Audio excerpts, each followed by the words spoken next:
bom dia a todos, saudações também a todos. Nós gostaríamos de agradecer professor Denis pela disponibilidade, né, de nos passar esse conhecimento. Também agradecer a participação de todos já de antemão. E sem mais delongas, passar a palavra para o professor Denis.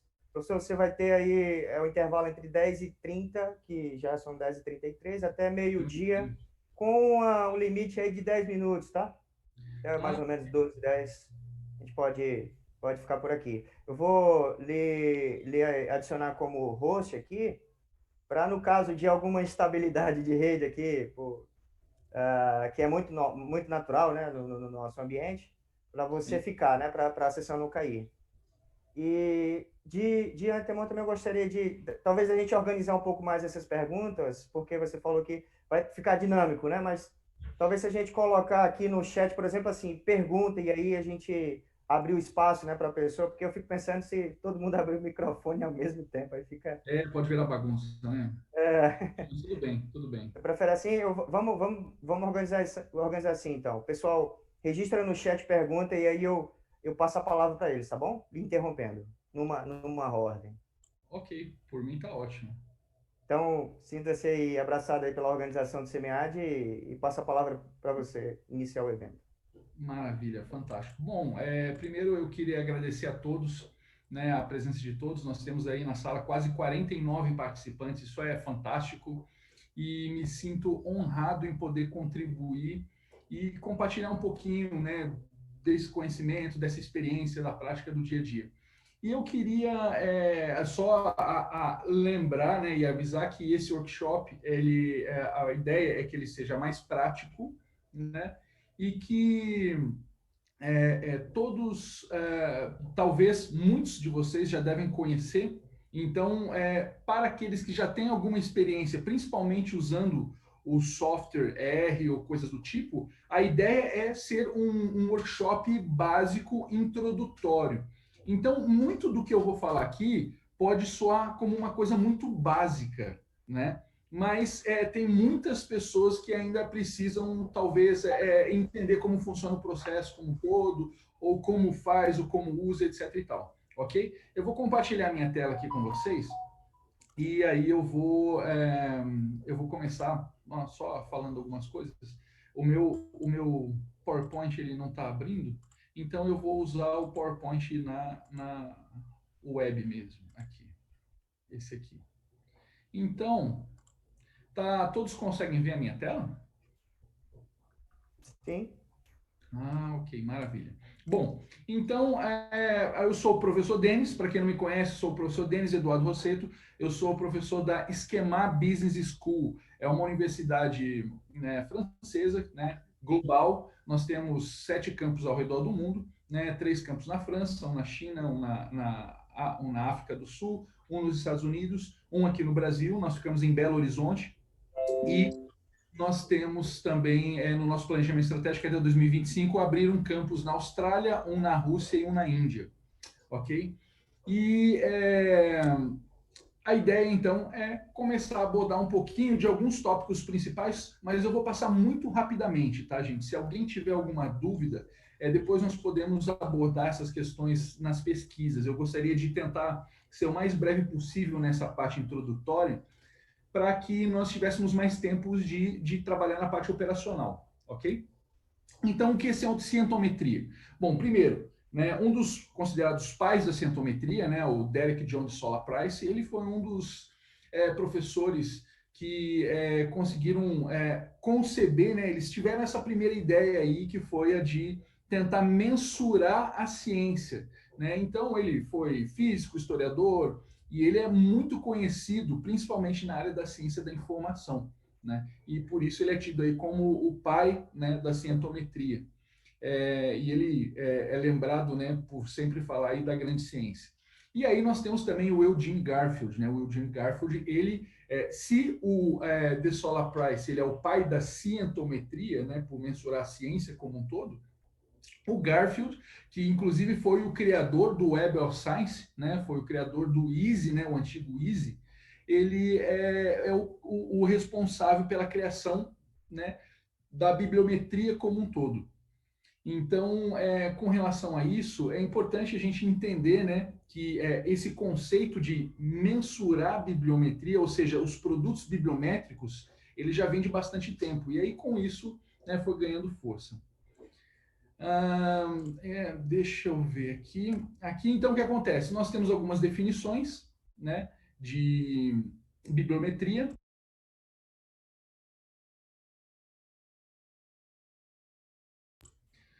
Então, gente, o que acontece? Nós temos algumas definições, né? Por exemplo, cientometria, informetria, webometria e patentometria. São muitos conceitos, muitas definições, mas basicamente a cientometria, ele é um ramo que veio da sociologia e que tem a ideia de mensurar a ciência como um todo, ok? Então, quando nós falamos de cientometria, nós estamos falando da mensuração da ciência. Nós, quando falamos de informetria, estamos falando de mensuração da informação, o que acaba sendo até mais abrangente, né, do que a própria cientometria. Nós, quando falamos de, por exemplo, webometria, nós estamos falando da mensuração de dados ligados à internet. Então, por exemplo, quando nós temos lá um website na internet, onde tem lá o journal, e lá no journal você tem lá todos os indicadores de acesso. Esse paper, ele foi acessado não sei quantas vezes, foi feito tantos mil downloads, né? Qual foi a parte que foi clicado primeiro? Essas coisas todas envolvem a webometria, então é mensuração de dados, né, da web. E é interessante também porque nós conseguimos ter algumas informações interessantes, por exemplo, a partir de uma webometria. Por exemplo, é muito fácil você encontrar, né, nos sites, principalmente em sites brasileiros, né, dos journals brasileiros, você vê lá, de repente, um determinado paper e está dizendo lá no site que aquele paper ele foi lido 10 mil vezes. Ele foi feito mais de 20, sei lá, 8 mil downloads, 5 mil downloads, ou seja, 5 mil downloads foram feitos daquele trabalho.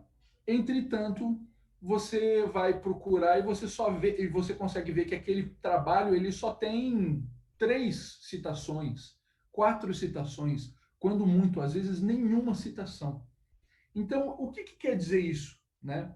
Poxa vida, mas será então que a maioria das pessoas que conseguem acessar o meu trabalho, eles não estão achando nada de útil, nada que pode ser aproveitado para poder ser citado nos seus trabalhos, né? Nada pode servir como referência. Então, gente, isso é um indicador muito interessante, né? Que inclusive tem até alguns trabalhos aí que faz esse tipo de mensuração para entender, né? Qual é de fato o impacto e a relevância dos trabalhos, né? Por que eles são acessados, mas não são citados, né? Então, isso aí é interessante. E a bibliometria é nada mais nada menos do que a mensuração de produtos bibliográficos, né? Isso aí envolve, né, livros, artigos publicados em congressos, em revistas, relatórios técnicos e etc. e tal. Todo tipo de produção bibliográfica. E aí nós temos também a patentometria, que é a análise quantitativa dos dados de patentes, né? Quantas patentes foram geradas, foram registradas, foram inscritas, quais geraram registro, quais venceram e etc e tal.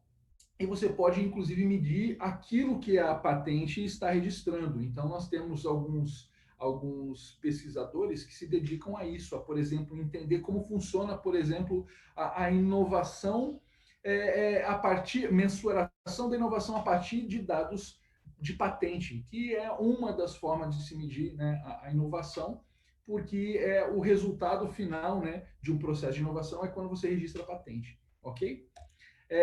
Bom, além disso, então, só para entender, tem um overview geral aqui. Nós temos a informetria, a bibliometria, cientometria, webometria e patentometria.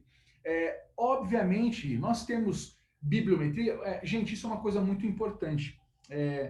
Quando você fala bibliometria, né, normalmente tem gente que acha que isso é tudo. Né? Assim, você está fazendo um trabalho para, né, vou ver lá quantos autores, quantas journals, né, quem publica o quê, tá? Isso especificamente é uma bibliometria. E aqui a intenção é o quê? É fazer com que você vá além, ok? A bibliometria, por si só, ela é uma área que é uma técnica e é uma área de estudos que ela está bastante popular, ela está extremamente popular. Ela, desde que começou a ser explorada aqui na área de administração, né, dos anos, na metade dos anos 90 para cá, né, acabou que muitas pessoas acharam que é uma forma, entre aspas, mais fácil de você fazer algum estudo sem você precisar fazer um levantamento empírico, sem você precisar fazer uma survey ou coisa do tipo, né? Mas não uma bibliometria, ela por si só, ela não tem, ela não vai poder te ajudar muito, principalmente se o seu objetivo é publicar, né? Atualmente, eu sou editor adjunto de algumas revistas, eu estou assumindo agora, né, na virada do ano aí, a editoria da REGEP, que é a Revista Brasileira de Empreendedorismo e Gestão de Pequenas Empresas, né? E tanto como editor da RAI, da antiga RAI, a IMNR, né? A Innovation Management Review.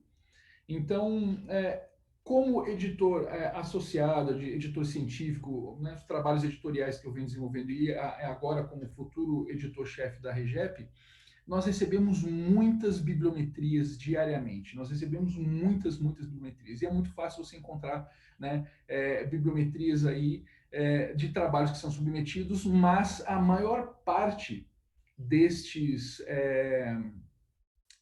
trabalhos, eles não são publicáveis, né, porque eles são muito elementares, são muito básicos e se restringem a apresentar dados meramente descritivos, né, e não focam nas suas contribuições, né, a literatura, as contribuições práticas, as contribuições teóricas e tudo mais. Então, eu chamo a atenção aqui de todos para que vocês vão além disso. Vocês precisam ir além e não focar apenas na bibliometria, mas vocês precisam ter uma visão um pouco mais abrangente, né? Dá uma olhada também aí, por exemplo, na cientometria, na informetria, na patentometria, webometria, enfim, e associar isso com outras técnicas, não ficar apenas também na bibliometria e cientometria, por exemplo. Vocês, eu recomendo fortemente que vocês vão além e que vocês associem outras técnicas, para que vocês possam, de fato, gerar aí resultados mais interessantes. Por exemplo, você pegar resultados de uma bibliometria ou de uma cientometria e, de repente, começar a buscar fazer, por exemplo, análise de regressões ou fazer análises de equações estruturais, né, testes de hipóteses e outros tipos de análises com os resultados bibliométricos, né? Utilizar análise de redes sociais, que também é um método estatístico multivariado fantástico, né? E por aí vai. Bom, então a aplicação da geometria ela é gigante, né? É possível se fazer vários tipos de coisa. Depois eu posso encaminhar esses slides para vocês, né? Aqui, só para... eu estou tentando ser breve, né? Se vocês tiverem dúvidas depois, por favor, vão escrevendo as dúvidas aí nos comentários que eu posso ir esclarecendo.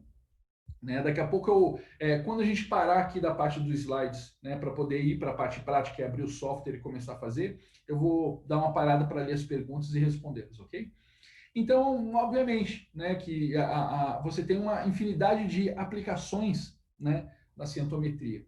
Então, você pode identificar tendências de crescimento, você pode identificar que áreas estão mais em efervescência, que áreas, por exemplo, né, de que áreas de pesquisa, por exemplo, estão entrando em obsolescência, né?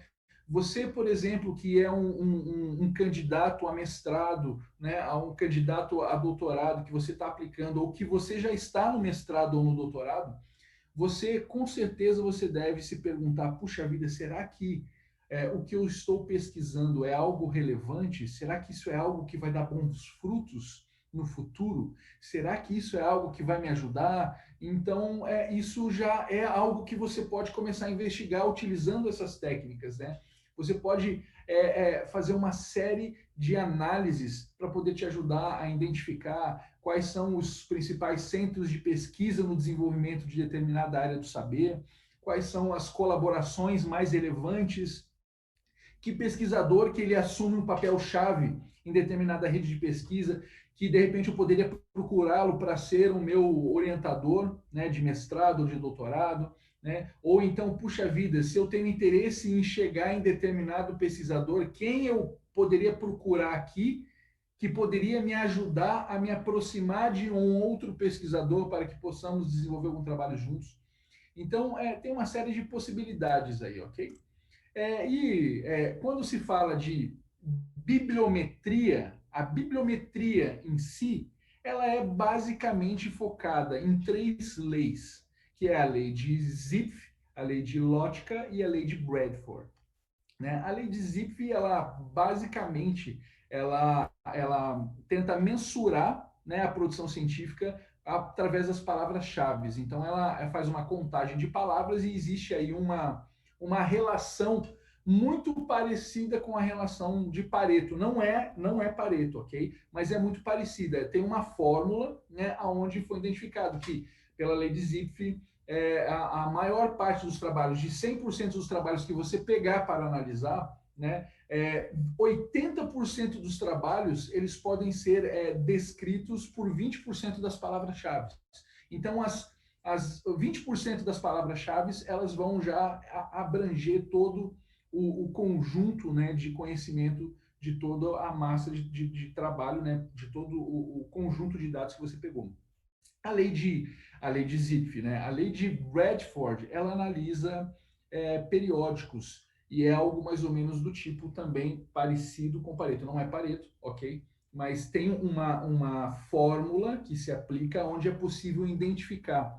Mas, a grosso modo, a lei de Bradford, ela indica, né, que se você pesquisar uma área qualquer área, quando você pegar a sua massa de dados, né, os seus artigos todos para analisar, 80% dos seus trabalhos, dos principais trabalhos, vão estar publicados em 20% dos journals.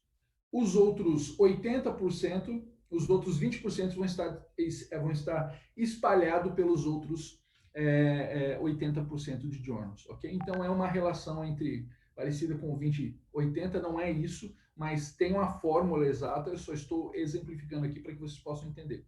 E a mesma coisa também tem a lei de Bradford, a lei de Zipf e a lei de Lotka. A lei de Lotka é a lei que fala dos autores, da produtividade individual dos autores. Então, existe uma relação, né, que você aplica essa fórmula para você identificar, aonde você consegue saber. Mas, normalmente, a grosso modo, só para que vocês entendam mais ou menos o que representa essa lei, ela indica a quantidade de produção por autor. Então, a grosso modo também, como se fosse um Pareto, de 100% dos trabalhos que você pegar para analisar, né, 80% dos trabalhos vão ser publicados, vão ter como autores 20% dos autores.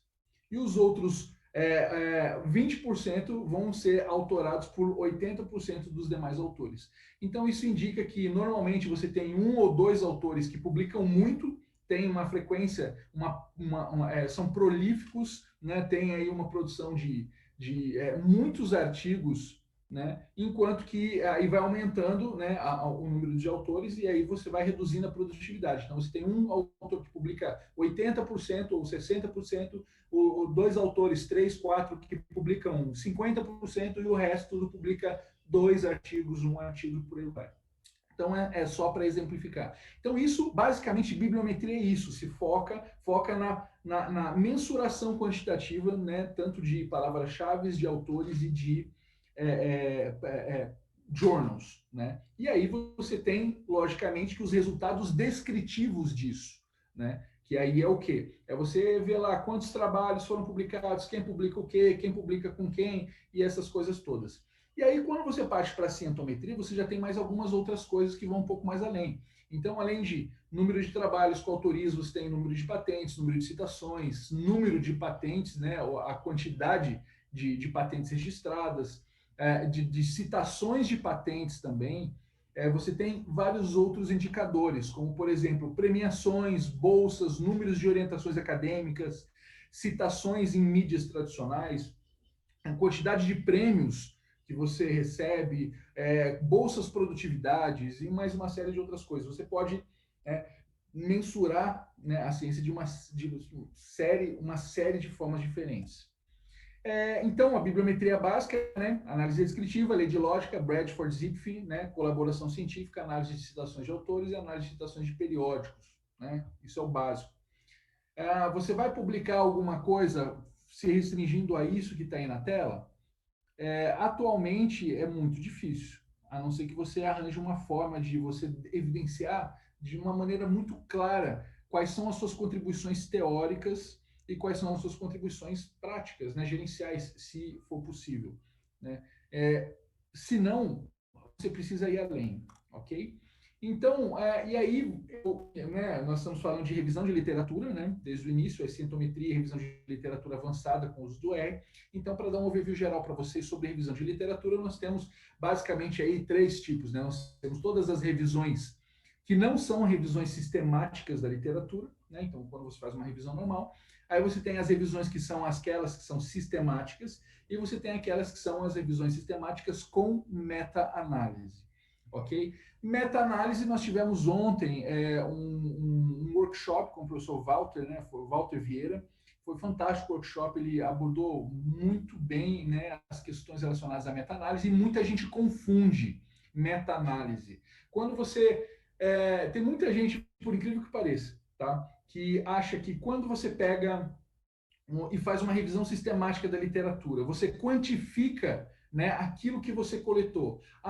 Você faz alguns gráficos colocando lá a quantidade de tipos de métodos que foram utilizados, né? Então você pega, sei lá, 100 artigos e você começa a procurar, né, dentre todos eles no seu conteúdo, qual foi o método, qual foi as principais variáveis, ou quais são as variáveis, né, mediadoras, as que foram dependentes. Você identifica, por exemplo, quais são os principais instrumentos estatísticos, os métodos estatísticos que foram utilizados, e mais uma série de coisas. E aí você quantifica tudo isso, você coloca tudo isso em gráficos, e aí você acha que isso é uma meta-análise. Isso não é uma meta-análise, tá? Você só está apresentando de uma maneira quantitativa, né, os resultados de uma análise sistemática que você fez na literatura, mas isso não é meta-análise, ok? Meta-análise envolve, né, aqueles gráficos de floresta, né, envolve você fazer os cálculos, né, de correlação, como o professor Walter indicou, né, no workshop de ontem. Então, só para que vocês possam ter uma ideia de quão é interessante e importante as revisões sistemáticas, primeiro, uma revisão da literatura e uma revisão sistemática, quando você faz uma revisão bem feita, né, só para vocês terem uma ideia, os principais journals da nossa área de administração, alguns deles são especificamente focados em revisões da literatura, como o Academy of Management Review e como o International Journal of Management Review. São 2 grandes journals, são altamente ranqueados, né, em todos os tipos de ranking, né, tem um fator de impacto altíssimo, e eles são dedicados a revisões de literatura. Então, é importante levantar aqui a importância, né, se reconhecer a importância de que uma revisão sistemática ela pode proporcionar. E é um tipo de trabalho também que ele gera muitas citações, porque é um tipo de trabalho que não é fácil, entre aspas, de fazer, né, adequadamente, e ele resume o estado da arte. Então, isso é uma coisa que precisa ser considerada. Então, aqueles que se dedicam, né, a revisões de literatura e que o fazem muito bem, eles normalmente conseguem boas publicações e conseguem, né, citações, né, muitas citações por conta disso. E aí, só para que vocês possam ter uma ideia, né, da importância também das revisões, revisões sistemáticas e tudo mais, com ou sem meta-análise, aí é a pirâmide, né, das forças das evidências científicas. E aí nós temos desde relato de caso ou estudo de caso, né, na base da pirâmide, e aí passando por experimentos, estudos descritivos, até chegar aí na revisão sistemática da literatura, que nada mais é do que a reunião dos resultados de pesquisa de uma série de pesquisas diferentes. Por isso, a força de evidências científicas, a força científica, ela é tão relevante, ok? Então, só para dar um overview geral e já encaminhando para terminarmos essa primeira parte dessas explicações aí, nós temos, então, 3 tipos básicos de revisão sistemática. Nós temos as quantitativas, nós temos as qualitativas e nós temos as mistas, né? Aquelas que são quantitativas e qualitativas. As quantitativas, nós temos aí, então, as que nós podemos chamar de revisões sistemáticas, né? São aquelas que trabalham com uma análise e síntese estatística, que você pode fazer isso com meta-análise ou de uma maneira descritiva. Ao passo que, se você vai para a parte qualitativa, aí você não vai fazer uma revisão sistemática, você vai fazer uma revisão narrativa. E aí você tem o seu objetivo ainda também é fazer a síntese de uma série de estudos, mas aí você vai precisar escolher os objetivos e você pode fazer uma meta-síntese, um meta-estudo, uma meta-etnografia, uma síntese narrativa e por aí vai. E quando você junta os dois, você tem aí, então, uma revisão integrativa, ok? Que une a natureza dos dois trabalhos. Então, vamos para a prática, gente. Eu vou agora aqui, só para dar uma visão geral para vocês, nós temos aqui o fluxo de trabalho com o R. Então, nós precisamos coletar os dados que nós vamos analisar de alguma forma. Nós podemos utilizar tanto o Web of Science quanto a Scopus ou qualquer outra base de dados, né, como o Dimensions, PubMed, Cochrane, etc. E tal. Aí nós vamos importar esses dados para o R, utilizando o pacote. Eu vou explicar para vocês, mostrar tudo como faz. E aí nós vamos processar esses dados para começar a fazer as análises. E esse método, essa forma de trabalhar com R, usando esse pacote Bibliometrix, ele traz uma vantagem, que você não precisa entender de codificação, você não precisa entender de programação no R. Você pode utilizar uma interface amigável, muito intuitiva e que vai facilitar muito a vida de todo mundo, ok? Então eu vou parar aqui o compartilhamento da minha tela. Eu vou abrir aqui para saber. Linker, temos muitas perguntas. Oi, professor. Apenas uma mais direcionada aí para saber se você poderia compartilhar os materiais depois com o pessoal. Se tiver algum script, né? O próprio PowerPoint. Não, É claro, possível? eu vou compartilhar sim.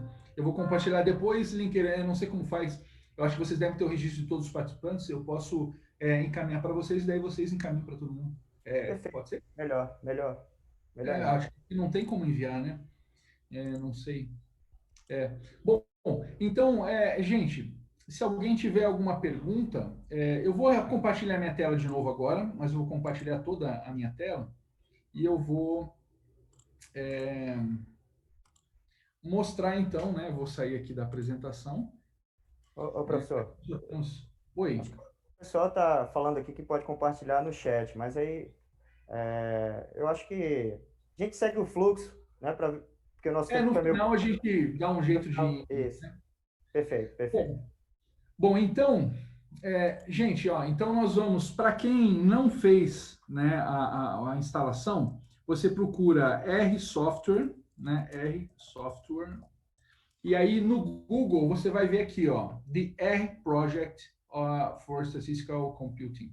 E aí você clicando aqui, você vai ver, né, aqui o local, download, tá vendo? Nova versão, tal, download. Só clicar, download R, e aí você vai ter aqui um servidor que você pode escolher. Você pode escolher qualquer um, se quiser escolher aqui no Brasil, né, aqui o de Piracicaba, né, da Universidade de São Paulo, da Exalc. Clicou ali, aí ele vai aparecer isso aqui, ó. E aí aqui você clica, se for Windows aqui, se for Linux ou Mac. Clicou aqui, aí você vai escolher aqui, ó. Se você estiver instalando o R pela primeira vez, então você tem que instalar isso aqui, ok? Então você clica aqui e aí você já vai ter o pacote completo, né? Download, clicou aqui, aí ele já vai pedir para fazer o download, ok? E depois instala. Você precisa primeiro instalar esse software, ok? Que é o R. O R é o que faz tudo, ok, gente? Esse é o R, que é o que faz tudo. Depois, nós temos aqui o RStudio. Se vocês forem usar somente o R, pode ser feito também, mas o R ele tem uma interface muito pouco amigável. Então é muito difícil de trabalhar se você não souber a programação. Então, para que você possa ter uma interface amigável, você vai precisar do RStudio. E aí você pode até clicar aqui direto no Download.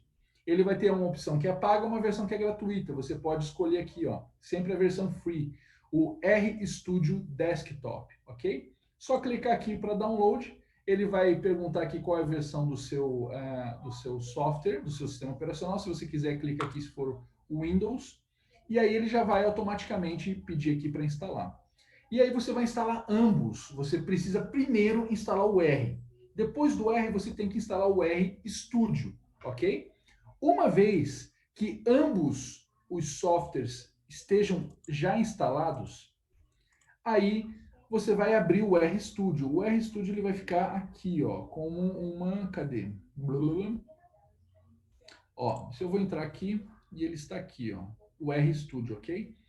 O R, eu vou abrir o R aqui só para você ter uma ideia, isso aqui é o R, ok? Então você vai trabalhar apenas com a programação. Isso aqui, para quem não é acostumado com programação, é muito difícil de trabalhar com isso. Então, esqueçam o R. Entretanto, o R ele vai funcionar por trás, ok? Por isso nós precisamos do RStudio aqui, O RStudio ele vai te proporcionar uma interface mais amigável para que você possa fazer, né, as coisas que você precisa. Entretanto, isso tudo vai funcionar por trás. O que nós precisamos? Se você instalou o R, ou se você já tem o R instalado aí no seu computador, o que você vai fazer? Provavelmente pode ser que você não tenha essa janelinha aqui em cima, esteja apenas assim, ok? Então você pode, só para que você depois possa ter o espaço para você fazer os códigos iniciais, você pode clicar aqui em iniciar, aí você clica aqui em New File e RScript. Ele vai automaticamente abrir essa outra janelinha aqui para você poder escrever os seus códigos. Mas nós não vamos fazer muita coisa aqui. Nós só vamos, né, usar isso aqui depois.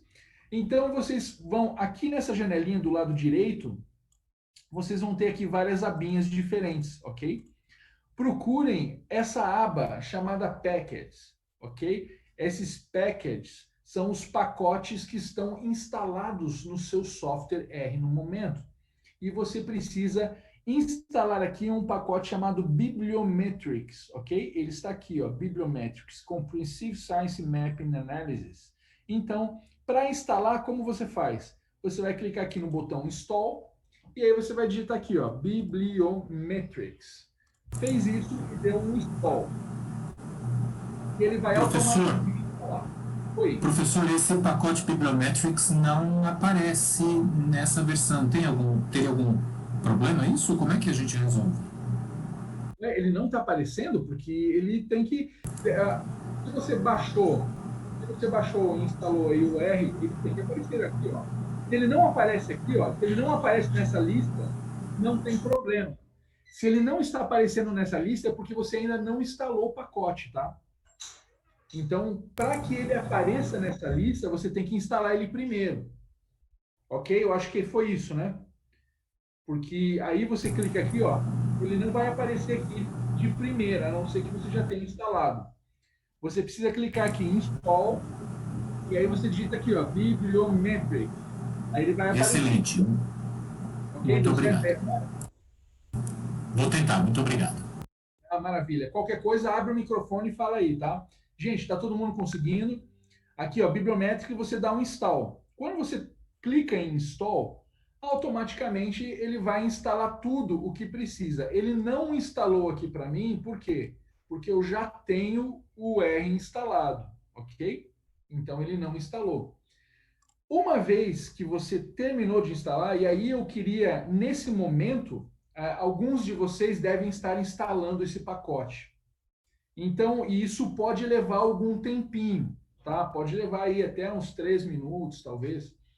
Então, enquanto vocês vão instalando, eu queria saber se está tudo certo com vocês. Se vocês estão com dúvidas, se alguém tem alguma pergunta, né? Deixa eu abrir aqui.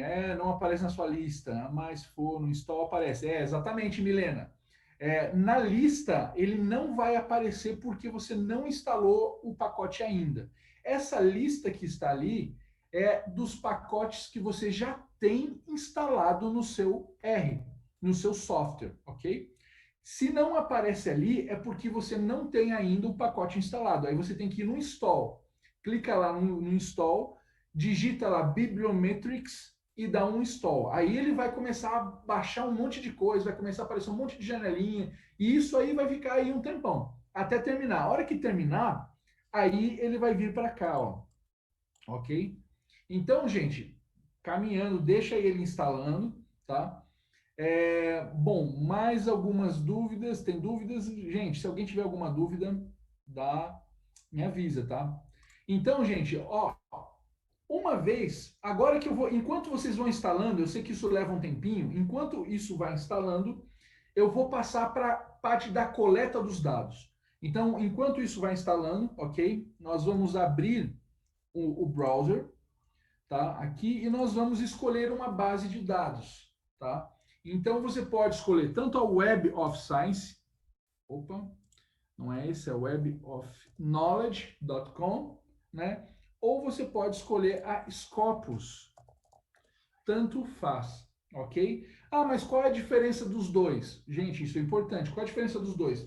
A Web of Science, ela é uma base de dados onde ela tem alguns critérios de aceite dos journals em suas bases que são um pouco mais rígido, um pouco mais a régua, né, de avaliação é um pouco mais elevada. Então, na Web of Science, normalmente os journals que entram para a base da Web of Science, do seu catálogo principal, todos eles recebem o fator de impacto, né? Se você estiver na sua universidade, a Web of Science, você precisa ter o acesso pela sua universidade. Então, você precisa ter né, ou de repente o VPN, a sua universidade ela precisa ter assinatura, né? Ou então você pode tentar procurar o acesso ao Web of Science pelo acesso café, que é o que tem lá no site do Periódicos, da CAPES, ok? Periódicos CAPES, lá tem um acesso café, por lá você pode conseguir o acesso ao Web of Science, porque antigamente, né, o governo brasileiro, ele pagava uma assinatura de Web of Science, né, do Web of Science para cada universidade, para as principais. E outras tinham que pagar por si. E aí, para reduzir custos, então eles cortaram isso e fizeram um acesso único, né? Fizeram uma única assinatura para todas as universidades. E aí eles precisam ter acesso através do acesso café, no portal Periódicos CAPES, ok? Se a sua universidade não tiver o acesso direto. A Scopus é a mesma coisa. A Scopus você consegue acessar tanto pelo Periódicos CAPES ou pelo acesso da sua universidade, ok? Uma vez que você, dentro da sua universidade, conectado no VPN ou de dentro do seu campus, conectado na internet da sua universidade, você conseguiu já entrar no Web of Science e fazer a sua conta, se cadastrar lá e fazer o primeiro acesso de dentro do campus, você ganha automaticamente 6 meses de acesso VPN de graça, assim, né? Então você vai conseguir acessar de qualquer lugar do mundo utilizando a sua conta que você acessou pela primeira vez de dentro da universidade. Então aí você vai ter o acesso, né? Aqui, né? Acessando, entrando com as suas credenciais ou procurando o acesso pela sua universidade, você vai ter acesso ao Web of Science. Então, esse aqui é o Web of Science e esse aqui é Scopus. Então, como eu estava falando, a diferença, né? O Web of Science, ele é uma base de dados que é um pouco mais restrita. Nós temos aí os Emerging Sources, né, da Web of Science, que um conjunto de journals que estão em processo de avaliação para ver se eles vão entrar na coleção principal e vão passar a ter o fator de impacto, ok? Então, nós temos uma qualidade, né? Não diria qualidade, né? Mas nós temos uma restrição aí no número de journals. Normalmente, os journals eles possuem fator de impacto e são avaliados, né, de uma forma mais rígida. Enquanto que na Scopus, você tem uma maior quantidade de journals indexados, porque os critérios são um pouco mais abrangentes, né? São mais inclusivos. Então, se você vai fazer uma pesquisa, por exemplo, você precisa fazer uma pesquisa, mas essa pesquisa que você precisa fazer, esse assunto, ele já é um assunto que tem muita publicação sobre, já é algo que já tem bastante coisa, já é alguma coisa mais batida. Então, eu recomendo a você ir para o Web of Science, porque o Web of Science ele vai automaticamente já restringir um pouco os seus resultados. Entretanto, tudo que você for encontrar ali vão ser de top journals, vão ser de journals assim relevantes que ou estão em avaliação ou já possuem fator de impacto. Se você está pesquisando alguma coisa e quase não tem nada a respeito, tem muito poucos artigos publicados sobre, então eu recomendo você a focar no Scopus, porque a Scopus ela é mais abrangente e, por exemplo, se você fizer uma pesquisa no Web of Science e você encontrar 300 artigos, 300 resultados, na Scopus você vai encontrar mais de 1.000, né? Você vai encontrar 1.000, 1.500, 2.000 resultados, porque, né, você tem mais journals. Entretanto, você na Scopus você encontra muitos journals, né, que não são assim de grande reputação, não são journals que estão começando ou são journals que, enfim, por exemplo, por exemplo, na Web of Science você encontra poucos journals que são do publisher, né, da Index Science, ao passo que na Scopus você já tem muitos journals da Index Science que estão na Scopus. Então, isso é só uma relação, só para vocês terem uma ideia.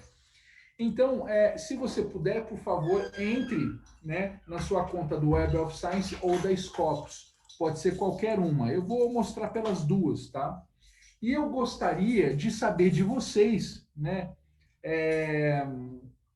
um tema, né? Sei lá, se vocês quiserem aí algum tema, vocês podem falar no chat um tema para pesquisar. Ou eu vou...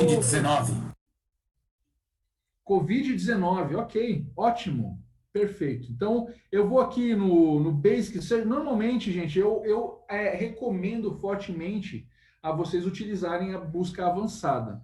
E aqui, vamos colocar Covid-19, ok? Então, eu vou usar o TS igual, né? Para que eu possa dizer que eu quero pesquisar isso. Aqui eu vou colocar apenas artigos e apenas em inglês, tá? Aqui o tempo eu vou deixar aberto. E aqui eu vou deixar apenas para a área de ciências sociais aplicadas, ok? Emergência, eu vou deixar isso aqui, ok? Ciências sociais. Vou tirar os hard sciences também. Deixar apenas ciências sociais aplicadas e os emerging sources. E aí eu vou pesquisar. Eu tenho aqui o resultado de Covid-19, né, que resultou 10.619 artigos até o momento.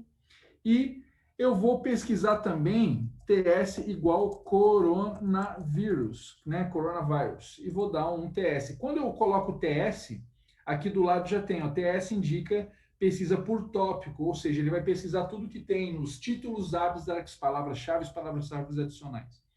E aqui eu vou colocar um OR, né? Para poder juntar as duas. Isso aqui ficou bastante coisa, né? Deu 11.000 artigos.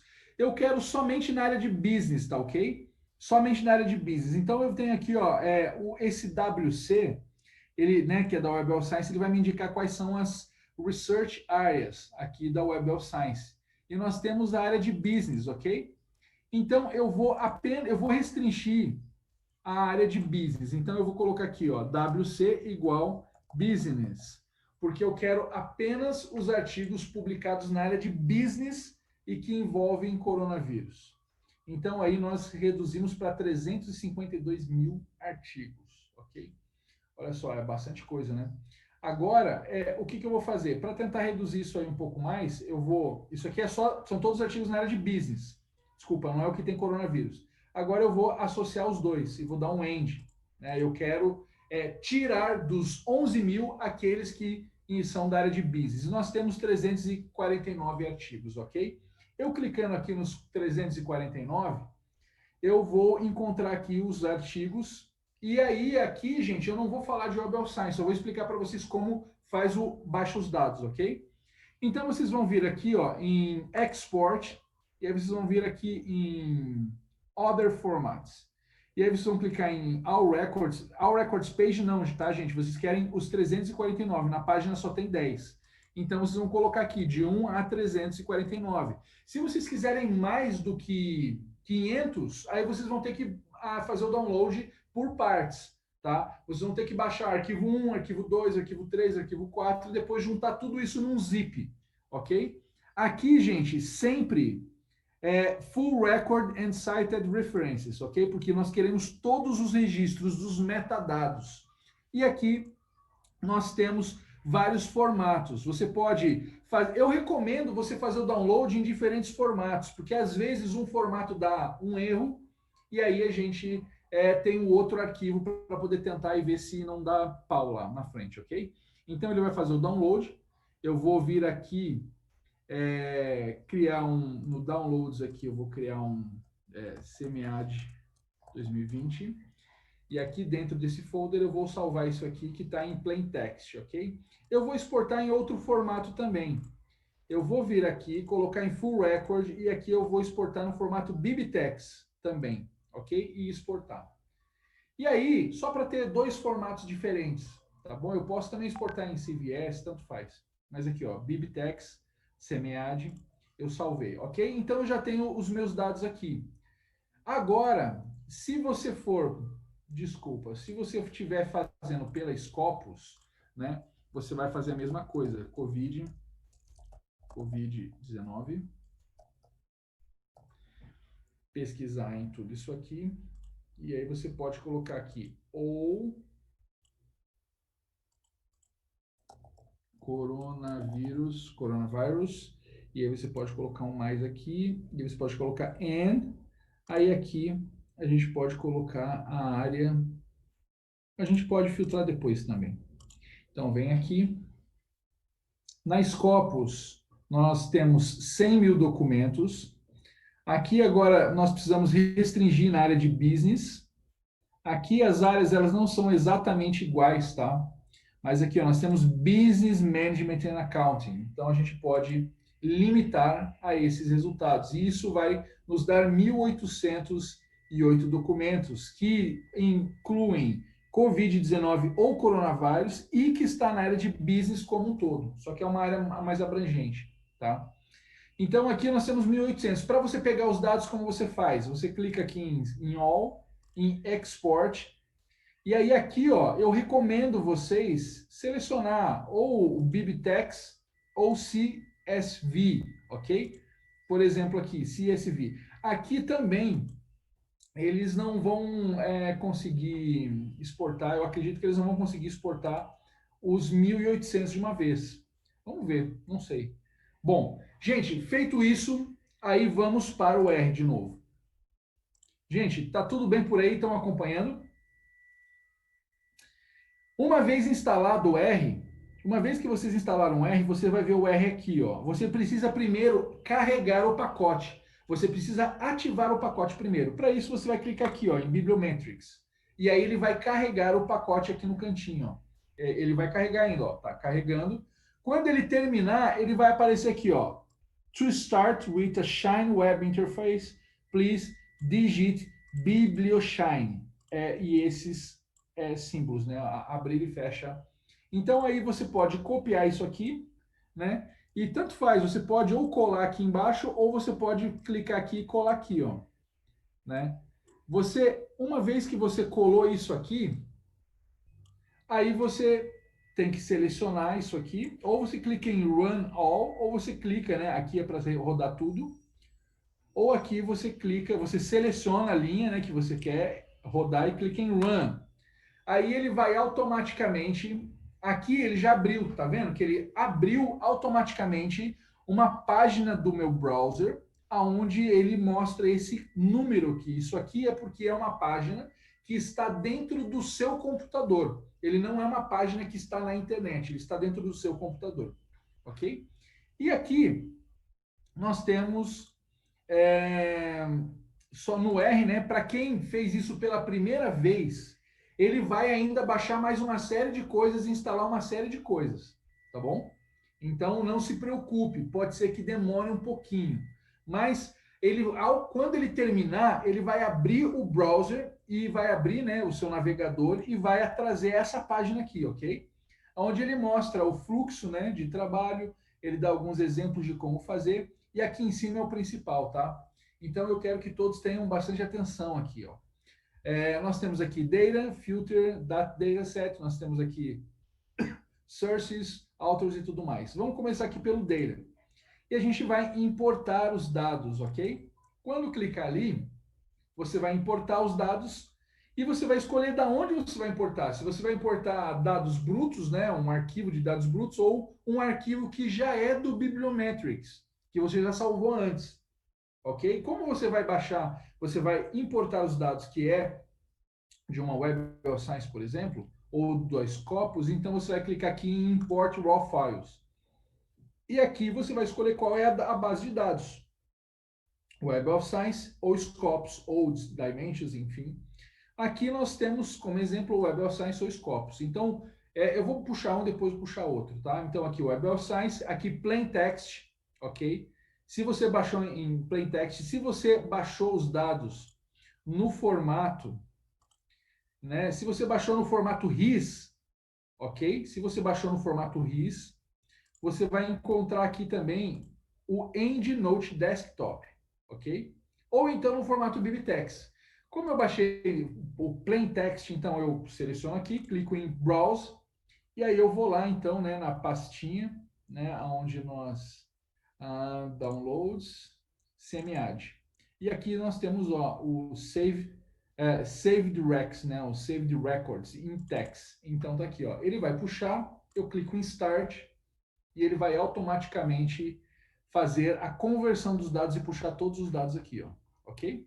E aqui eu vou ter todos os dados que são os metadados que já existem lá, né, no Web of Science, ó. Então, cada código aqui em cima significa uma coisa. No caso, DOI, aqui tem o AU, que é de autores, né? Aqui você tem o DE, que é o de são as palavras-chave, né? Você tem aqui o ID, que são as palavras-chave. Você tem as palavras-chave adicionais e etc e tal, ok? Aqui já mostra o número de documentos, 349. Se você quiser salvar em Excel, é só clicar aqui em Export, ele vai salvar isso aqui tudo em Excel para você. Se você clicar no RData, você vai clicar aqui, ele vai salvar no formato, né, também de R. E aí você pode importar aqui como Load Bibliometrics File. Se você quiser aqui Scopus, mas eu puxei Scopus, então você pode puxar tanto um ou quanto o outro, CVS ou BibTeX. Aqui é a mesma coisa. Então, o Bib, Scopus Bib. Ó, ele importou, eu dei um Start e ele começou a importar. Ele está convertendo, eu acho que ele deve ter puxado os 1800. Será que ele puxou os 1800? Vamos ver. Exatamente, ó, ele puxou 1808 artigos. Já tudo de uma vez. Só para perguntar, aqui na página da Scopus, para baixar, onde é que eu estou procurando para baixar o arquivo da Scopus e não tô localizando, me perdi ali. Aqui, ó, quando você está aqui... Volta ali. Foi aí que eu não cheguei. Tá, tô aqui. Então tá. Mas quando você chegar nos resultados aqui, ó... Seleciono tudo. Aí você clica em Select All, se você quiser tudo. Ou então você pode selecionar uma página específica. Tá. Ixi, tem botão errado aqui. Aí você clica aqui nessa flechinha aqui do lado. Export. Na flechinha, isso, deve estar escrito aqui, de cara deve estar escrito aqui CSV. Aí ao invés de CSV, você clica nessa flechinha do lado aqui, ó. Tá. E aí ele vai abrir essa janela. Nessa janela você escolhe qual é o formato. Que okay? Pode ser qualquer um deles, é tranquilo. Eu recomendo que vocês baixem ou CSV ou BibTeX. Para Scopus, tá, gente? Para Scopus. Por quê? Porque aqui, ó, quando você seleciona Scopus aqui você tem só CSV ou BibTeX. Entendeu? Beleza. Por isso que você tem que escolher um dos dois. Eu já baixo os dois, né? Se der problema num arquivo, eu tenho outro. Aqui, se for no Web of Science, enfim, Aí no Web of Science você escolhe, aquela hora eu puxei o Plain Text, agora então eu puxo o BibTeX, ele funciona do mesmo jeito, ele vai importar os dados aqui. Professor, 319. professor, Oi, fala, Milena. eu não entendi. Na verdade, eu estava baixando o arquivo, eu não consegui chegar nessa página que o senhor está aí agora. Ah, aqui, nessa aqui? É, Tá, ó, nessa aqui é assim, ó. Quando você entra no R, você tem que fazer carregar o pacote. Se você já instalou o Bibliometrics, você vai ter o Bibliometrics nessa lista, porque essa lista é de todos os pacotes que você já instalou, ok? Se ele já terminou de instalar, então ele vai ficar aparecendo alguma coisa, tipo, ele vai ficar só com um promptzinho aqui, né? Dizendo aqui, ó, foi instalado, tá tudo ok. Aí, para carregar o pacote, você precisa clicar nesse checkbox para que ele carregue o pacote, né, do Bibliometrics, e aí ele vai carregar no sistema. Então aí ele vai aparecer isso aqui, ó. Ele vai mostrar para você isso aqui, ó.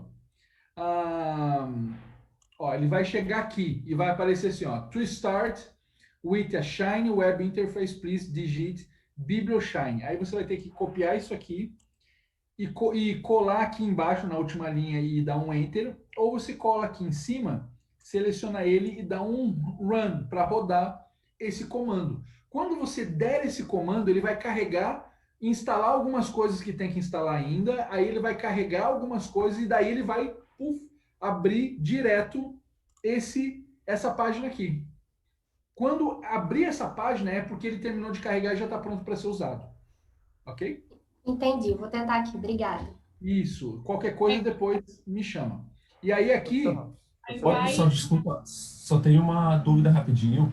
Eu coloquei o BiblioShine na linha de trabalho e ele não está abrindo a página para mim. É bem estranho.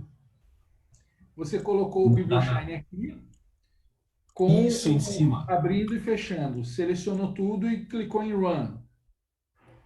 Onde é que tem esse run que eu não consigo achar? Aqui em cima, ó. Hum. Se você colocou aqui embaixo, se você colou aqui embaixo, é só você colar aqui e você dá um Enter. Puf. Ou então você cola Tá, aqui em cima e dá um Run. tá. É que eu Quando tenho, eu você uso, fizer tô isso... usando. Uhum, tá. Ah, entendi. Se você está usando aqui em cima ou aqui embaixo? Não, eu tô usando a versão online, na verdade. Aquela Ah, que é versão online. ativa daí. Onde é que se vai mesmo? Comidinha tá... Na versão online do R, parece que é bem mais lento. Então demora muito mais para você poder conseguir carregar e fazer as coisas. Mas você consegue fazer também, tá? Claro, mas onde é que tem a opção do run, professor, na versão online, que é um pouco Na diferente versão online, do você layout. provavelmente vai ter essa página aqui desse jeito. Você vai colocar, quando terminar, tente identificar isso aqui, ó. Quer ver que é essa partezinha aqui, ó. Ele vai terminar com o texto aqui, ó, desse jeito aqui, ou aqui. Ele vai terminar com o texto desse jeito aqui, ó, tá vendo? Aí você vai copiar isso aqui e você vai colar na última linha. Então você vai para a última linha, ele vai estar com um promptzinho aqui, ó. Aí você vai dar um colar aqui e vai dar um Enter. Se você quiser, você também pode ir lá em File, New File e vai em R-Script. Ok?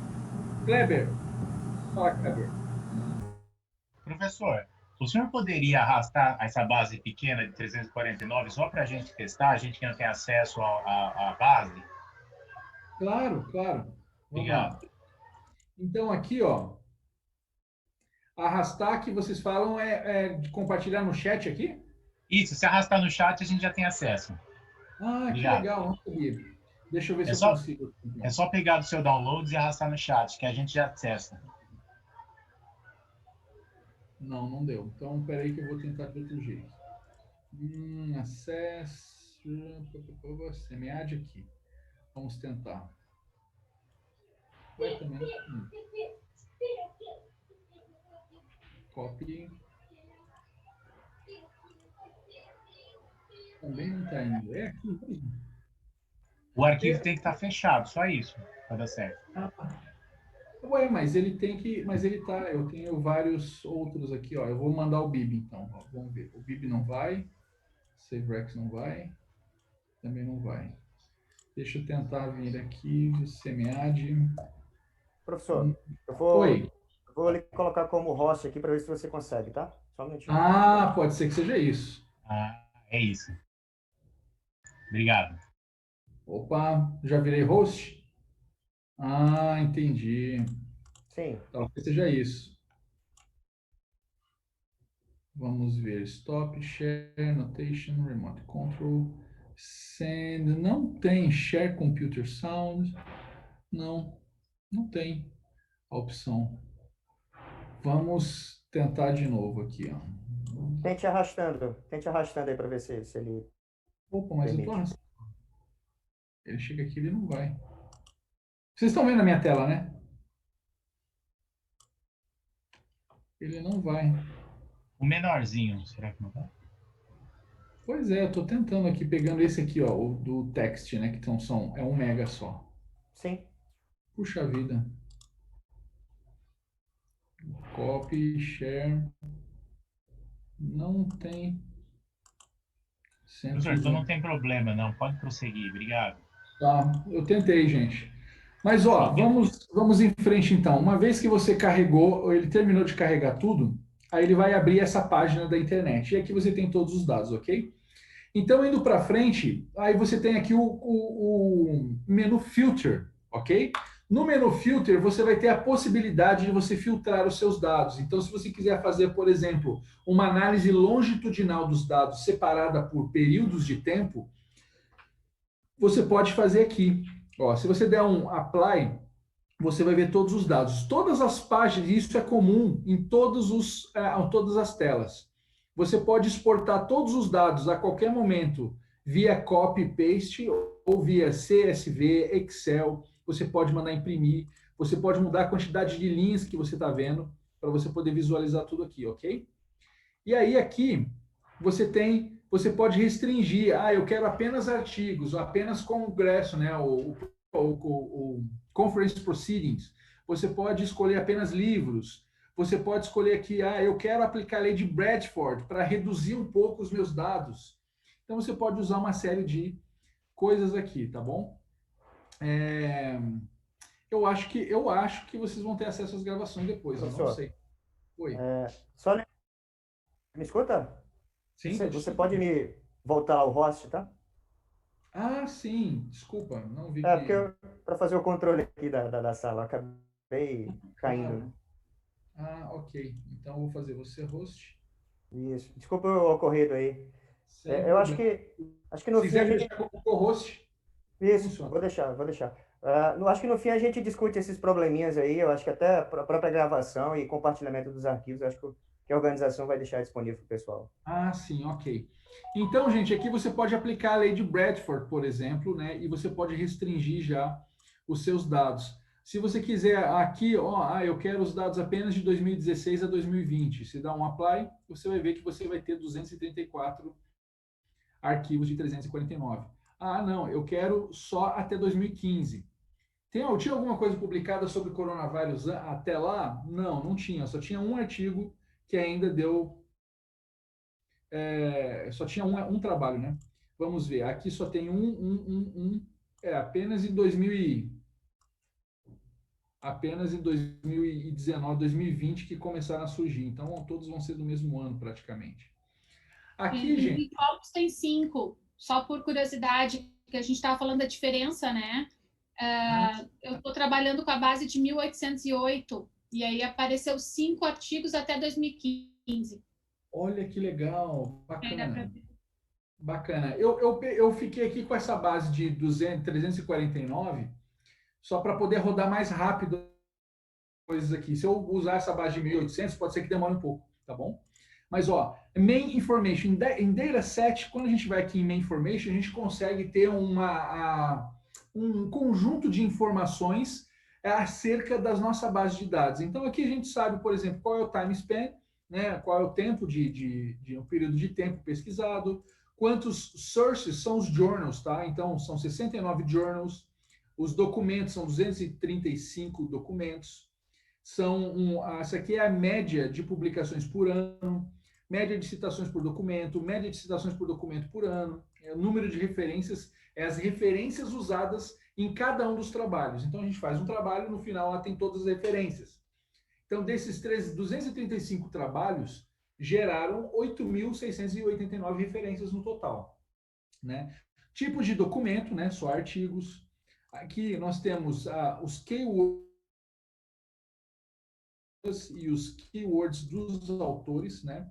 E aqui, gente, ele fala qual é o código na base. Os autores, as referências, os números de documentos com apenas um autor, número de documentos autorados com mais de um autor, e etc e tal. Índice de colaboração, tem uma base são bastante informação.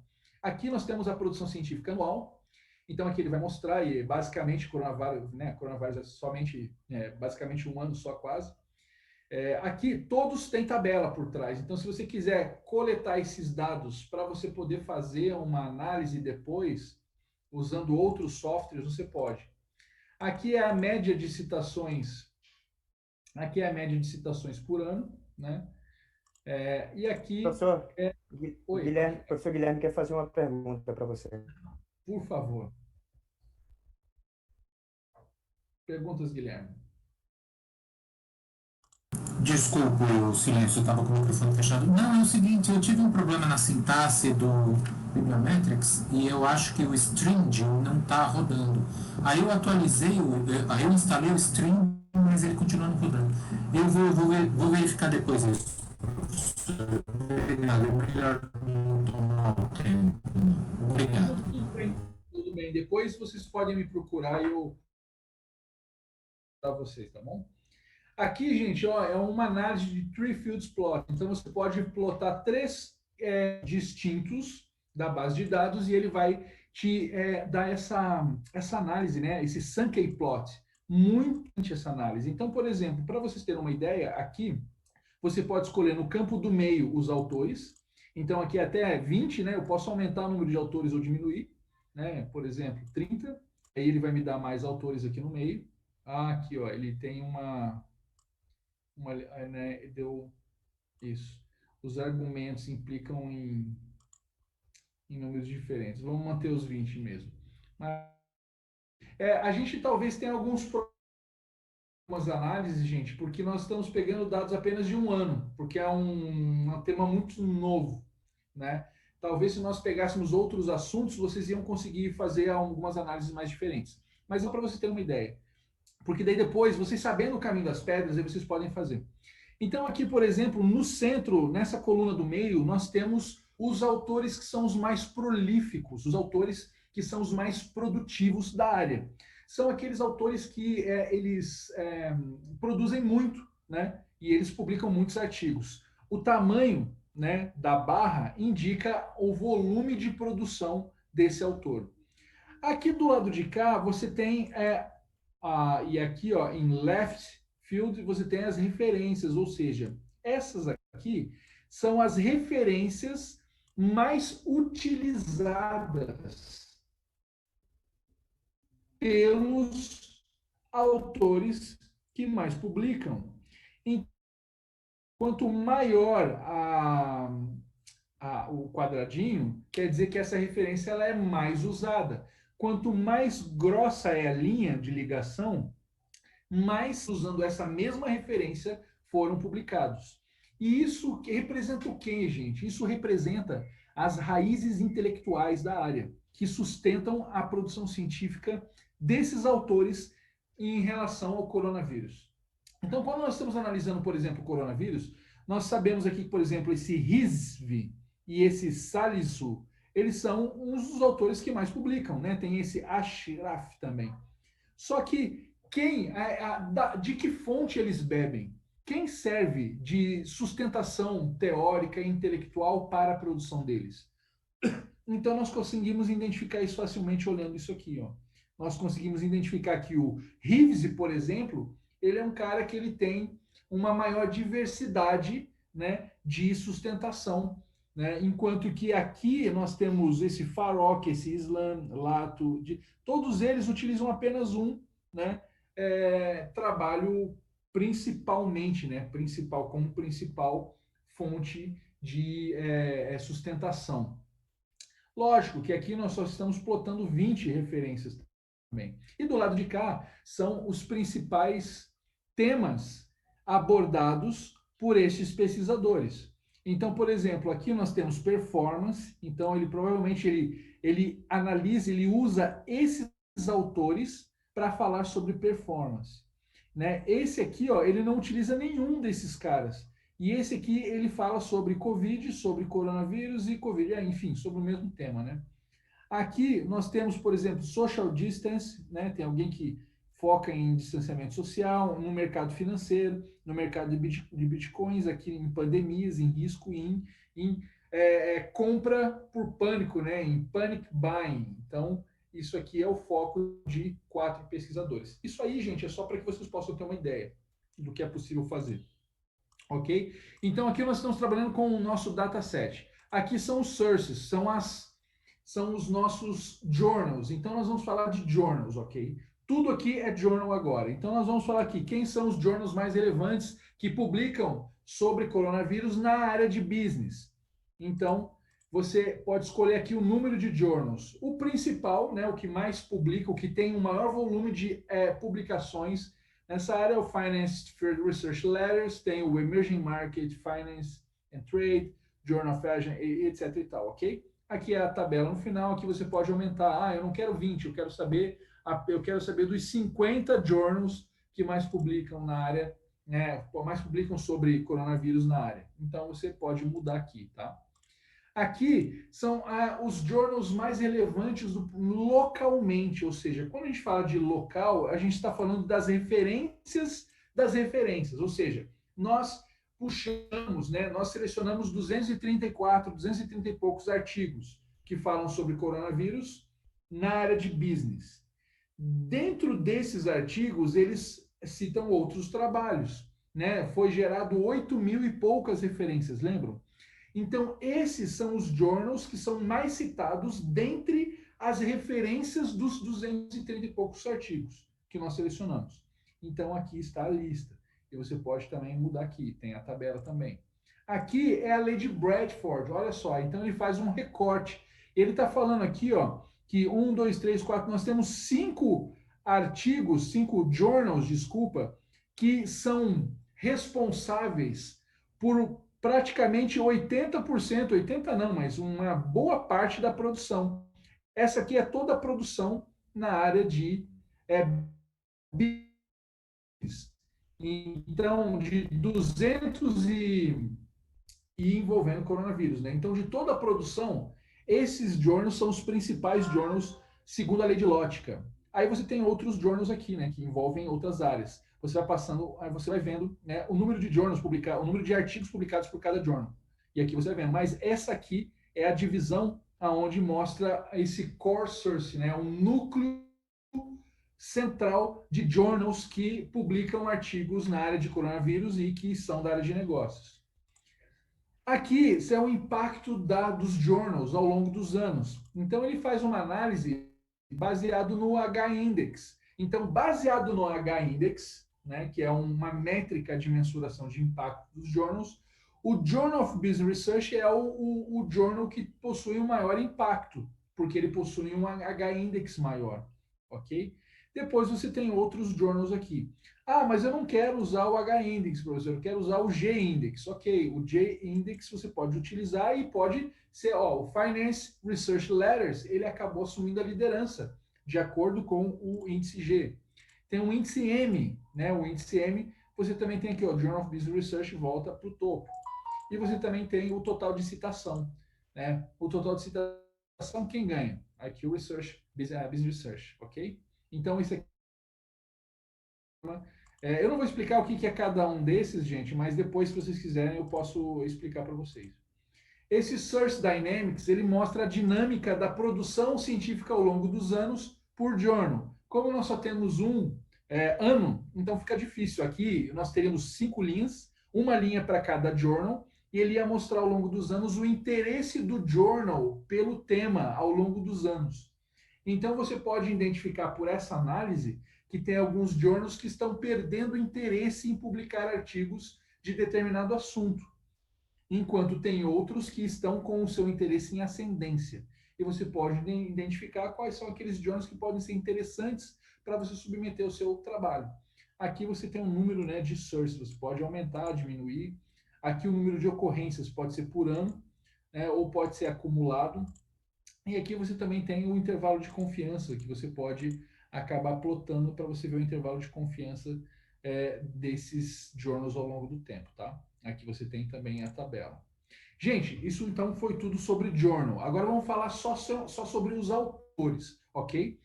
Falando sobre autores, nós temos aqui quem são os autores mais relevantes. Então você tem aqui o número de frequência, né? Número por documentos, você tem aqui a porcentagem e você tem aqui a frequência fracionalizada. E aqui é o número de autores de produção por autor. Aqui você tem o localmente, dos 234 autores que nós selecionamos, qual é aquele que é mais citado? Nós temos um anônimo aqui, 118, né? Ou seja, da base que nós buscamos, 118 trabalhos não tem a autoria, né, identificada. Isso muito provavelmente porque deve ser um trabalho coletivo ou relatório ou alguma outra coisa, tá? Vamos ver aqui perguntas. Essa ferramenta é fantástica mesmo, né, Carolina? É muito interessante. Aqui, ó, você tem a produtividade dos autores ao longo dos anos. Esse tipo de análise é uma análise um pouco mais difícil de... Né, a gente vai perder porque nós estamos fazendo apenas uma análise de um único ano, né? Então, né, só, gente, só para tentar... Vamos tentar fazer aqui, para tentar pegar alguma outra coisa aqui, algum outro resultado, né? Vamos vir aqui em Search.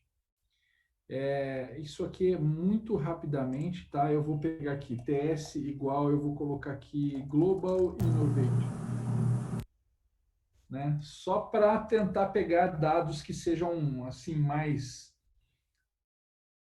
O coronavírus pega tudo um ano só, 291. Então, 291, eu vou vir aqui, eu vou exportar em outros. Eu vou pegar todos os records, ok? Exportar. Ele vai aparecer aqui com o número 2. Né? Save direct res, número 2. Plain text. Aqui eu vou pegar o número 2. Gente, para vocês verem como é dinâmico, como é rápido o negócio. Eu fui lá e fiz uma pesquisa sobre inovação global. Só para que vocês possam ver algumas coisas. Por exemplo, o impacto, né? O Source Dynamics. Então, esse aqui é como aparece, né? Por exemplo, né? A dinâmica das publicações sobre inovação global ao longo dos anos. Estão vendo? Aqui, por exemplo, a produtividade dos autores ao longo dos anos.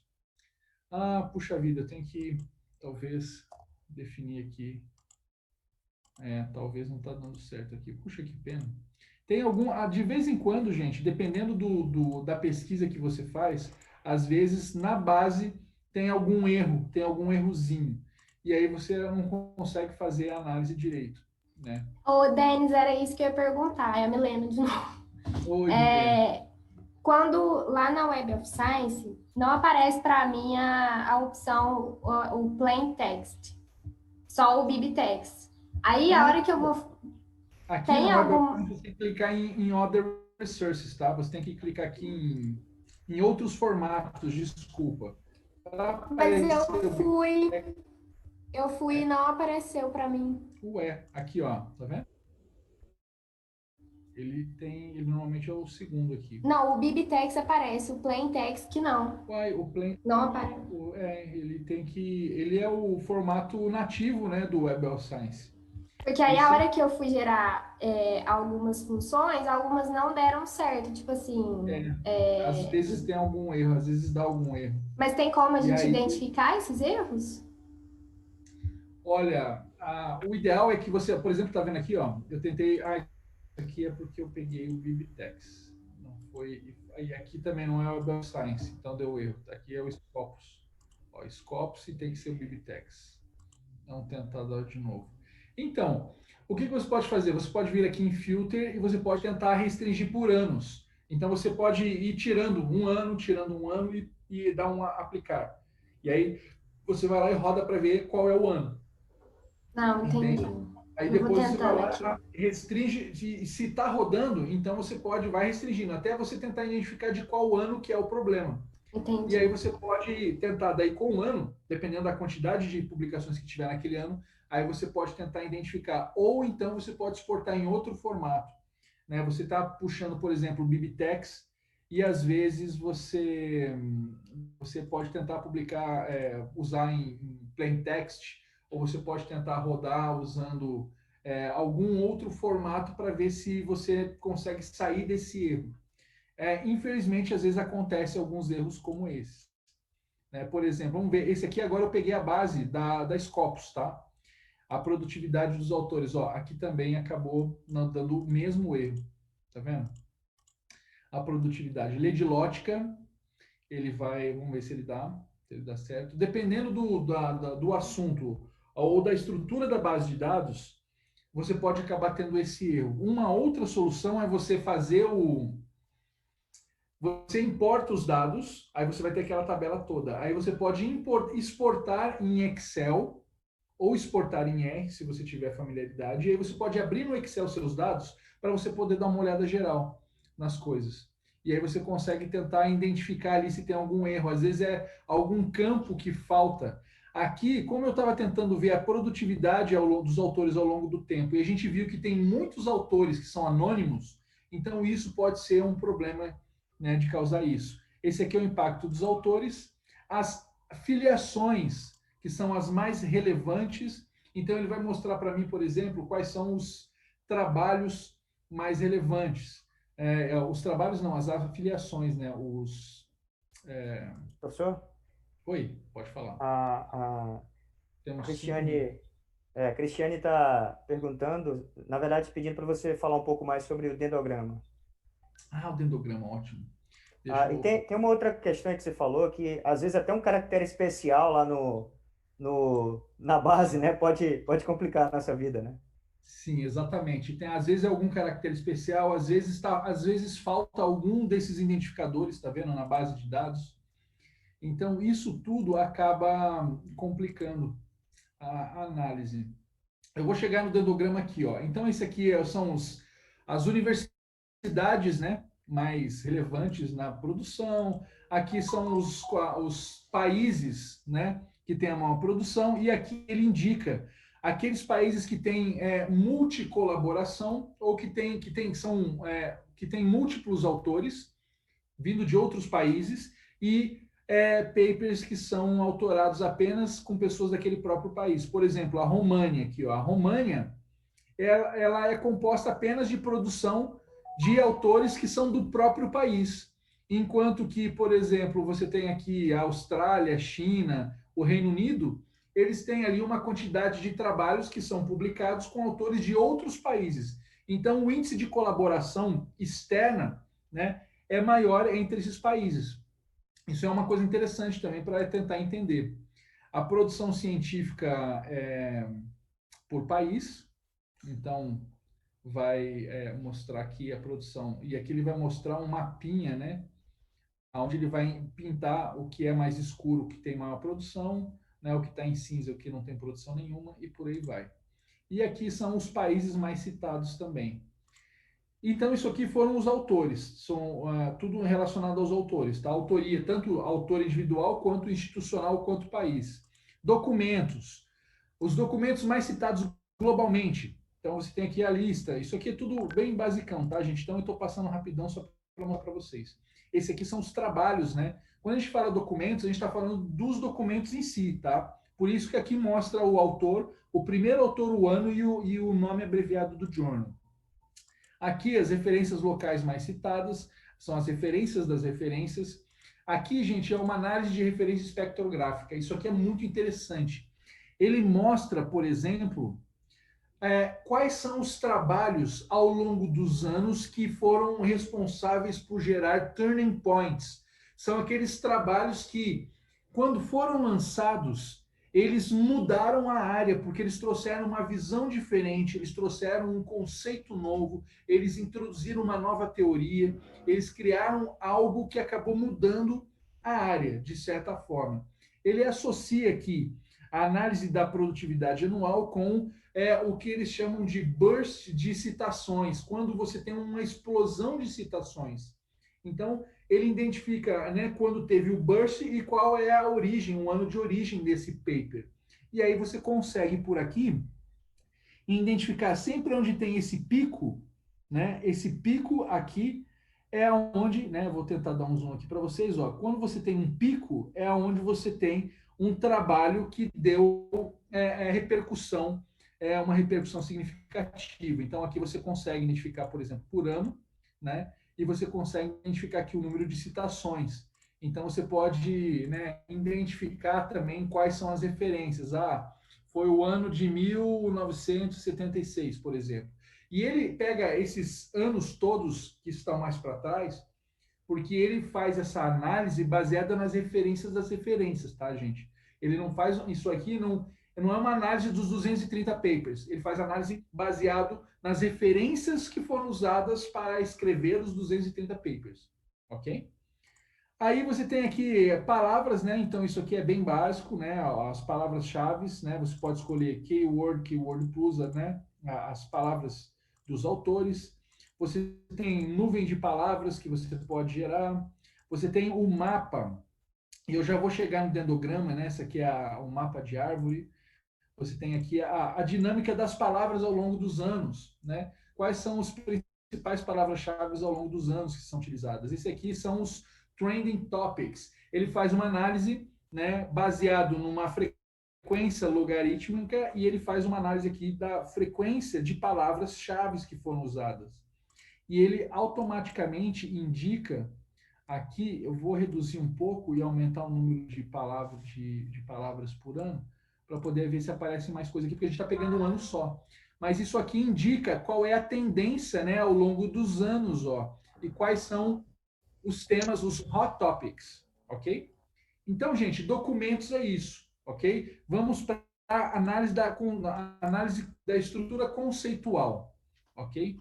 Então, aqui na análise da estrutura conceitual, nós temos uma análise de concorrência. Isso aqui é análise de rede, tá, gente?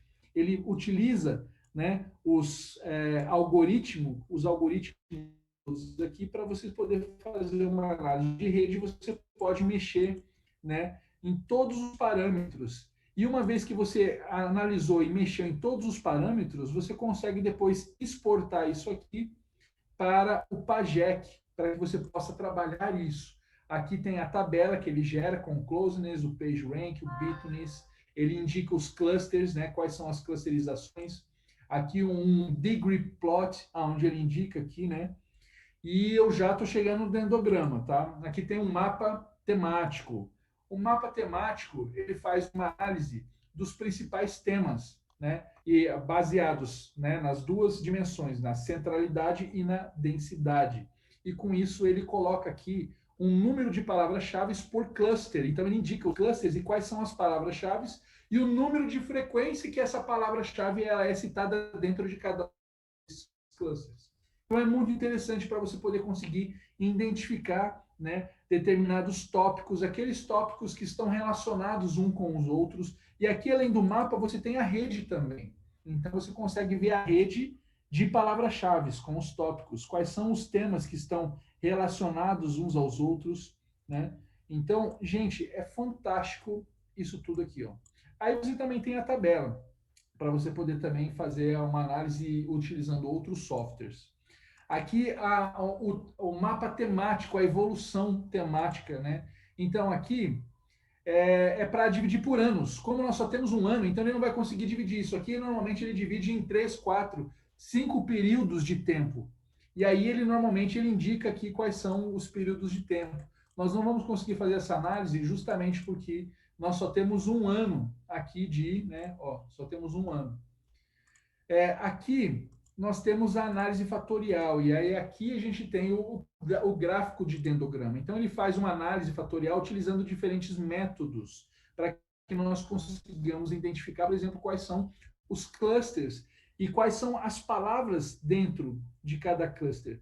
E aqui ele identifica os estudos, e isso aqui tudo é utilizando um método de correspondência, uma análise de correspondência múltipla, tá? Multicorrespondência análise.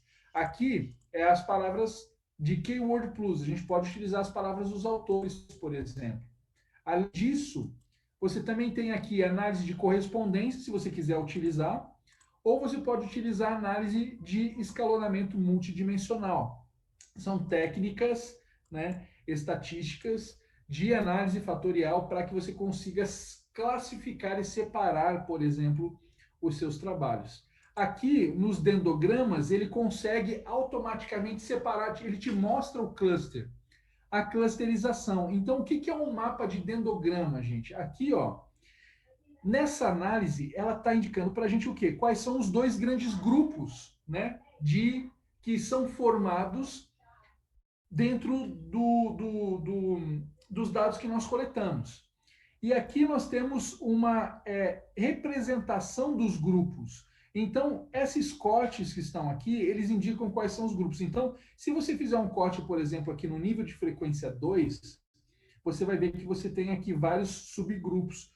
Você vê que distância social e comportamento do consumidor, ele se junta e depois o SARS-CoV-2, ele se agrupa quando você reduz aqui um pouco a frequência exigida como limite, né?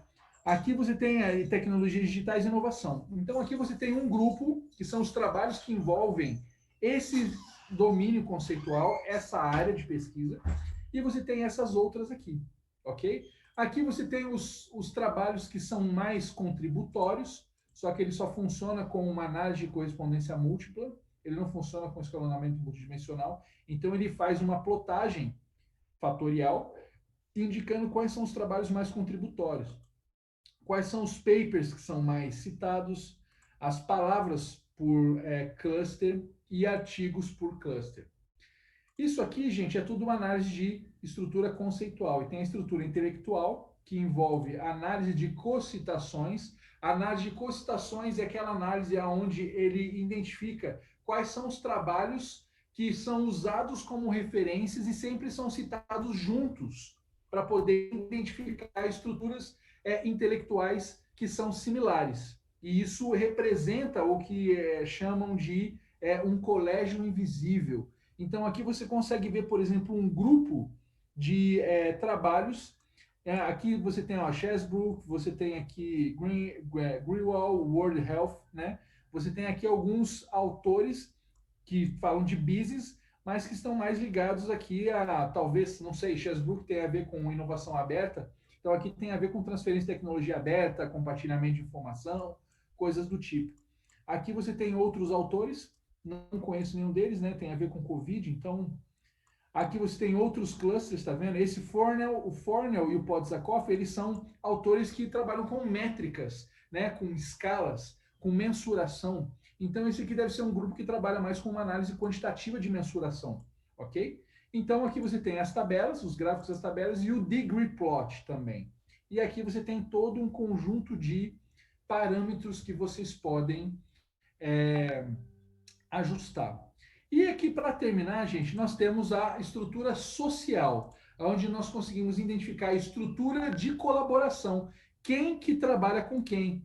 Quem coautora com quem? Quem escreve com quem aqui, ok?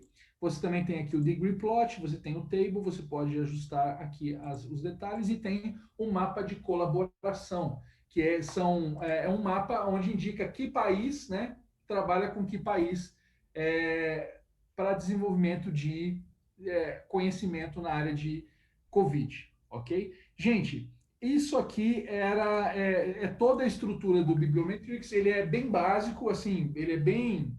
Para quem já tem um conhecimento mais avançado de bibliometria, vocês vão tirar isso de letra. Para quem está começando ou quer buscar conhecer mais sobre isso, vocês podem se aprofundar mais. Você tem o site do Bibliometrics também. Se você clicar aqui em bibliometrics.org, vocês vão achar aqui o site do pacote, onde vocês podem explorar mais, ok? Então, acho que é isso. Eu queria abrir para perguntas agora. A gente já estourou o tempo, né? Nós estamos na prorrogação aí, professor. Temos 2 minutos aí para encerrar. Vou ter que fazer fico feliz de ver que a gente ainda tem 51 participantes aqui na sala. Que bom, que bom. Olha, podia ir até de noite, tá? Que eu tenho certeza que esse 51 não ia sair. Infelizmente, nós teremos que levar a bola quando o jogo tá ficando emocionante de novo, né, professor? Verdade, verdade. Eu acho que o momento é de agradecer o professor Denis. Aí nós temos aí mais ou menos 1 minuto e meio. Infelizmente é por limitação mesmo, como vocês falaram, acho que isso é relevante para todo mundo que está aqui. A gente passaria aqui até, sei lá, talvez nem almoçaria, né? Falando sobre esse tema. Mas 1 minuto aí eu gostaria de agradecer o professor Denis pela disponibilidade, agradecer a participação de vocês também. Sobre as questões, todas essas questões operacionais, eu vou levar para o pessoal da organização. E aí o intuito é sempre de facilitar, né, para todos os participantes e fiquem atentos, né, aos comunicados. Eu acredito que disponibilizem esse curso e nós tenhamos aí acesso a ele. Professor Denis, muito obrigado de novo, tá? Pela limitação temporal. Tá? Imagina, eu estou deixando aqui na sala, aqui na tela, eu compartilhei, estou deixando aqui o meu e-mail para que vocês possam me escrever. E se vocês quiserem, eu estou à disposição aí para ajudá-los no que for preciso, no que for necessário. E só lembrando que amanhã eu vou dar um workshop na parte da tarde, onde eu vou ajudá-los a se preparar para processo seletivo docente no exterior. Tá? Então, eu vou compartilhar um pouco da minha experiência e ajudá-los na preparação de toda essa documentação. Ok, professor. A gente agradece mais uma vez, agradecemos a participação de todos, tá? E nesse momento eu vou encerrar a sala, tá bom? Um abraço a todos. Um abraço, obrigado, professor. Obrigado, Lineker. Ótimo.